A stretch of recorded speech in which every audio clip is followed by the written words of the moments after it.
Friends, welcome to serials and friends, ఇక కథలో మనం ఎప్పటికీ ఇలానే ఉందాం ప్రేమగా అని చెప్పి అంటున్న రిషి. ఇక కథలో అయితే మహేంద్ర మేము మా ఇంటికి వెళ్ళిపోతాం అన్నయ్య అని అంటాడు కదా. ఆ తర్వాత ఇక రిషిని కూడా అడగడంతో సరే డాడ్ అని అంటాడు.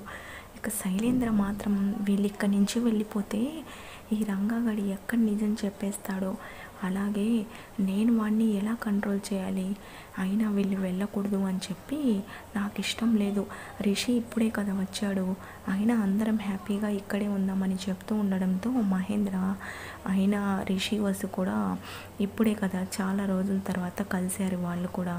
వాళ్ళు కూడా ప్రేమగా ఉండాలంటే ఇక్కడైతే కుదరదు కదా, అందరు ఉంటారు. అందుకోసమే అక్కడ ఎలాగో ఇల్లు తీసుకొని ఉన్నాం కాబట్టి అక్కడికి వెళ్దామని అంటారు. దాంతో ఇక వాళ్ళ అన్నయ్య కూడా వెళ్ళమని చెప్పడంతో అందరూ వాళ్ళ ఇంటికి అయితే వెళ్ళిపోతారు. ఆ తర్వాత ఇక రిషి వసుధారతో చాలా ప్రేమగా అయితే ఉంటాడు.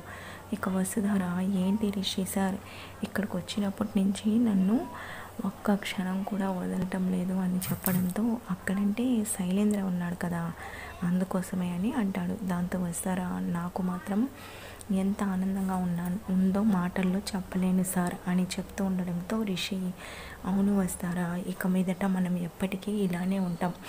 అలాగే వాళ్ళు అన్నయ్య పెద్దమ్మ నాతో ఎంత మంచిగా ఉండి మోసం చేశారో వాళ్ళకు కూడా బుద్ధి వచ్చేటట్టు చేస్తాను, చూస్తూ ఉండు అని అంటాడు. దాంతో వస్తారా, అవును సార్, అసలు వాళ్ళు ఎంతలా మనల్ని మోసం చేశారో, అయినా ఈరోజు మనం ఇలా సంతోషంగా ఉండడం జగతి మేడం చూస్తుంటే ఎంత హ్యాపీగా ఫీల్ అయ్యారు వాళ్ళు అని చెప్తుండడంతో, నేనేం మర్చిపోలేదు వస్తారా, అందరి సంగతి తేలుస్తాను అని చెప్పి వస్తారతో అంటూ ఉంటాడు. దాంతో ఇక వసుధార, సార్ నాకు మీ ఒళ్ళో పడుకోవాలనిపిస్తుంది అని చెప్పడంతో ఇక రిషి తన ఒళ్ళో వస్తారని పడుకోబెట్టుకొని, ఏంటి వస్తారా ఇంకా ఏంటి అని అడుగుతుండడంతో, ఇంకేముంది సార్ మీరు వచ్చేసారు, నాకు ఇంకా అంతా హ్యాపీనే అని చెప్పి అంటుంది. ఇక వీళ్ళిద్దరు ఇలా ప్రేమగా ఉండడం చూసిన మహేంద్ర కూడా హ్యాపీగా ఫీల్ అవుతూ, నా కొడుకు తిరిగి వచ్చాడు, నా కోడలు తీసుకొచ్చింది, ఇక నాకే ప్రాబ్లం లేదు, ఇక నేను హ్యాపీగా ఉంటాను. చూసావా జగతి, మన కొడుకు కోడలు ఎంత హ్యాపీగా ఉన్నారో, అయినా ఎలాగైనా నీ శిష్యురాలైన వస్తారా మన అబ్బాయిని తీసుకొచ్చింది, నిజంగా తను గ్రేట్. అయినా వాళ్ళిద్దరి బంధం గురించి ముందుగా నువ్వే కదా చెప్పింది, అయినా నీకెలా తెలుసు జగతి అని చెప్పి ఇక జగతి ఫోటోతో అలా మాట్లాడుకుంటూ ఉంటారు.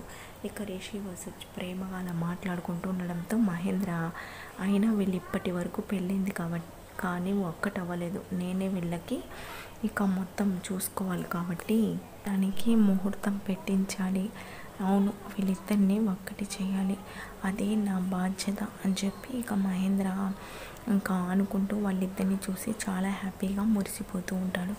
ఫ్రెండ్స్, ప్లీజ్ ఈ వీడియో నచ్చితే లైక్ చేయండి.